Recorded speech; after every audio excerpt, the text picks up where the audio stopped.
Sugar patients chapati రోటీ కాకుండా సంతృప్తిగా rice కూడా తినవచ్చు. Doctor rice, sugar free rice, doctor rice, diabetic rice, sugar పెంచని బియ్యం, డాక్టర్ రైస్. ఆది శ్రీనివాస్ గారు ఒక నెల రోజుల కింద ముంబైకి వెళ్ళి అక్కడ ఉన్నటువంటి తెలుగు వాళ్ళతో సమావేశమైన సందర్భంగా వాళ్ళందరూ ఒక బస్సు ఏర్పాటు చేసినట్టయితే బాగుంటుంది అని చేసిన విజ్ఞప్తి మేరకు ఆది శ్రీనివాస్ గారు వెంటనే అక్కడి నుండే నన్ను బస్సు ఏర్పాటు చేయమని కోరగానే మా అధికారులతో సంప్రదించి వేములవాడ నుంచి చందుర్తి, రుద్రంగి, కోరుట్ల, మెట్టిపల్లి మీదుగా బొంబాయికి 2 ఏసీ బస్సులు ఏర్పాటు చేయడం జరిగింది. ఈ రోజు ప్రారంభోత్సవం చేసుకున్నాం. బొంబాయిలో ఉన్నా ఎక్కడున్నా తెలంగాణే. ఆ తెలంగాణ బిడ్డలకు సంబంధించి రవాణా సౌకర్యంలో ఎక్కడ ఇబ్బంది కలగద్దని అక్కడి స్థానిక తెలుగు ఉన్నటువంటి బొంబాయిలో ఉన్న తెలుగు సంఘం నాయకులు ఆది శ్రీనివాస్ గారు కోరగానే వారు నాకు ఈ విధంగా బస్సు వేయాలని చెప్పగానే వెంటనే బస్సు ఏర్పాటు చేసి ఈరోజు బస్సు ప్రారంభోత్సవం చేసుకుంటున్నాం. ఈ సందర్భంగా బొంబాయిలో ఉన్నటువంటి తెలుగు వాళ్ళందరికీ శుభాకాంక్షలు.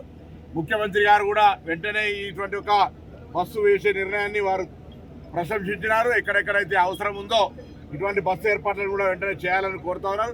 రాబోయే కాలంలో జిల్లా కేంద్రం నుంచి ప్రతి హైదరాబాద్కు అదేవిధంగా ప్రతి పుణ్యక్షేత్రానికి కూడా బస్సులు వేసే విధంగా ప్రణాళిక కొనసాగుతూ ఉంది. రాష్ట్ర ప్రభుత్వం రేవంత్ రెడ్డి గారి నాయకత్వంలో ఏర్పడ్డ ప్రజాపాలన మహిళలకు మహాలక్ష్మి పథకం కింద ఉచితంగా ఇవ్వడంతో పాటు ఈ పథకం సక్సెస్ కావడానికి కష్టపడుతున్నటువంటి ఆర్టీసీ డ్రైవర్లు, కండక్టర్లు, సిబ్బంది వారందరి సంక్షేమం కొరకు పనిచేస్తూనే ప్రయాణికుల సౌకర్యము, సంస్థ అభివృద్ధి దిశలో పనిచేస్తూ ఉన్నాం.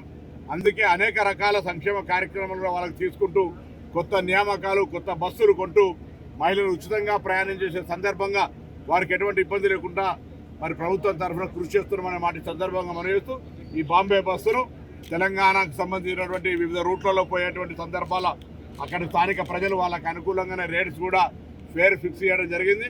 కాబట్టి బొంబాయిలో తెలుగు స్టేషన్ కూడా రవాణా సంస్థ ఆర్టీసీ సేఫ్ రక్షణ ప్రయాణం ఉంటుంది. కాబట్టి ఆర్టీసీకి సరైన విధంగా ప్రోత్సాహం ఇవ్వాలని సందర్భంగా కోరుతూ అందరికీ అభినందనలు. ఇండియా పాకిస్తాన్ తాజా అప్డేట్స్ కోసం డౌన్లోడ్ చేసుకోండి RTV లైవ్ యాప్.